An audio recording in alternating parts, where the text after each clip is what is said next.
Hello foodies, welcome to my channel. இன்றைக்கி ஒரு க்ரீமியான எம்மியான மோர் குழம்பு ரெசிபி எப்படி பண்ணலான்றதை பார்க்கலாம். இன்றைக்கி நான் வறுக்கடலை யூஸ் பண்ணியிருக்கேன். டேஸ்ட் ரொம்பவே நல்லாயிருக்கும். ஒரு 4 ஸ்பூன் கிட்ட வறுக்கடலை, தேவையான அளவுக்கு உப்பு, காரத்துக்கு இப்போ பச்சை மிளகாய், காஞ்ச மிளகாய் கலந்து எடுத்துக்கோங்க. 1 ஸ்பூன் தனியா, 1/2 ஸ்பூன் கிட்ட ஜீரகம் ஆட் பண்ணிக்கோங்க. இதோட கொஞ்சம் போல் தேங்காய் சில்லு ஆட் பண்ணிக்கோங்க. ஒரு 1/2 ஸ்பூன் கிட்ட மஞ்சத்தூள், ஒரு 1/4 ஸ்பூன் கிட்ட பெருங்காயத்தூள் ஆட் பண்ணிக்கோங்க. ஒரு சின்ன பீஸ் இஞ்சி ஆட் பண்ணிவிட்டு இதை நல்லா ஃபைன் பேஸ்ட்டாக அரைச்சி எடுத்துக்கோங்க. இந்த அளவுக்கு நான் அரைச்சி எடுத்திருக்கேன்.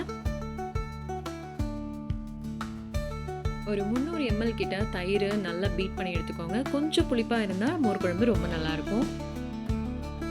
நல்லா பீட் பண்ணிக்கோங்க. இதோட நம்ம அரைச்ச விழுது ஆட் பண்ணலாம். தோரம்பருப்பும் சேர்த்து ஆட் பண்ணலாம், இல்லைனா வறுக்கடலையும் நம்ம ஆட் பண்ணலாம். ரெண்டுமே டேஸ்ட் நல்லாயிருக்கும். இதில் வறுக்கடலை ரொம்பவே டேஸ்ட் நல்லாயிருக்கும். நல்லா பீட் பண்ணிக்கோங்க. இப்போ வானலில் கொஞ்சமாக எண்ணெய் சேர்த்து கடுகு ஆட் பண்ணிக்கலாம். கடுகு பொரிஞ்சதும் இதோட நான் இன்றைக்கி வெண்டைக்காய் ஆட் பண்ணியிருக்கேன். 2 காஞ்ச மிளகாய் ஆட் பண்ணிக்கலாம் கடுகோட. இது நல்லா பொரிஞ்சதும் கொஞ்சம் போல் வெண்டைக்காய் ஆட் பண்ணிக்கோங்க. வெண்டைக்காய் ஆட் பண்ணலாம், கத்திரிக்காய் ஆட் பண்ணலாம். ரொம்பவே நல்லாயிருக்கும் மோர் குழம்புக்கு. ஸோ நான் இன்றைக்கி வெண்டைக்காய் ஆட் பண்ணியிருக்கேன்.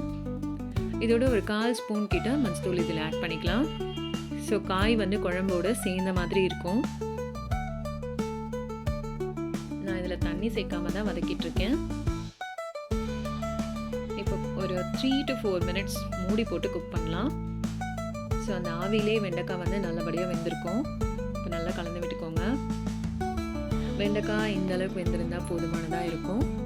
ஓகே, நம்ம இப்போ ரெடி பண்ணி வச்சுருக்கோம் மோர் குழம்போட வெண்டைக்காயெலாம் ஆட் பண்ணிக்கலாம். அவ்வளோதான். இதோட அதிகமாக தண்ணி சேர்க்க வேண்டாம். இந்த கன்சிஸ்டன்சியில் இருந்துச்சு அப்படின்னா ஒரு கொதி வரும்போது லைட்டாக இலகி கொடுக்கும். அதனால் கொஞ்சமாக தான் நான் தண்ணி ஆட் பண்ணியிருக்கேன்.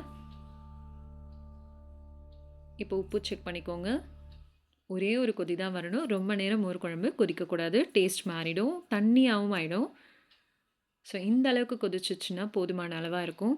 அவ்வளோதான், மோர் குழம்பு ரெடி ஆயிடுச்சு. Enjoy the recipe. Thanks for வாட்சிங்.